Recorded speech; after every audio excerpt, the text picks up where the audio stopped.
লবঙ্গ আদার মতোই অনেকটা, আদাও যদি আপনি গালে রাখেন আর লবঙ্গ রাখেন একসাথেই গালের নিচে রেখে রেখে চুষে চুষে খেতে পারেন, তাহলে যে কোনো ধরনের বমি বমি ভাব, যে কোনো ধরনের জীব গলা শুকিয়ে যাওয়া, যেই জীব গলা শুকালে আমাদের বুঝতে হবে যে আপনার কিডনি দুর্বল হয়ে যাচ্ছে, আপনার প্রোস্টেট সমস্যা দেখা দিচ্ছে, আপনার ডায়াবেটিস আসার একটা ইঙ্গিত সংকেত দিচ্ছে, সেই ধরনের কাজগুলোর জন্য আপনি সবসময়ই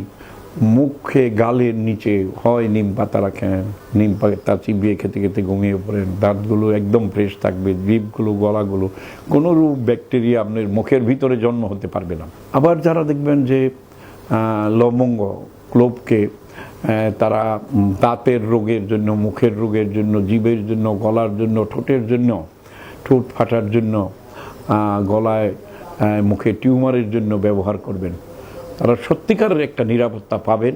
যে সহজে তারা কঠিন কোনো সমস্যায় আক্রান্ত হবেন না। অতএব এই লবঙ্গ কিন্তু একটা পর্যায়ে আপনার কাছে খুব টেস্ট লাগবে, প্রথমে একটু খারাপ লাগবে, তারপরে আস্তে আস্তে ধীরে ধীরে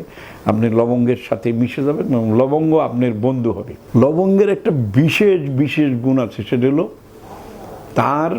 ব্যথানাশক, একটা অ্যানেস্থেসিয়া করার ক্ষমতা আছে। সারা পৃথিবীতে রানী ক্লিওপেট্রা থেকে আরম্ভ করে হাজার বছরের ইতিহাসে যে কোনো জিনিসকে অ্যানেস্থেসিয়া করার জন্য, অবশ করার জন্য এই লবঙ্গের ব্যবহার ছিল সর্বাগ্রে। তবে এই লবঙ্গ সম্বন্ধে বলতে হলে অনেক কথা বলতে হবে, অনেক সময় নিয়ে বলতে হবে, আরও বলবো ভবিষ্যতে, এই 16 বছর যাবৎ বলে আসতেছি, আরও বলবো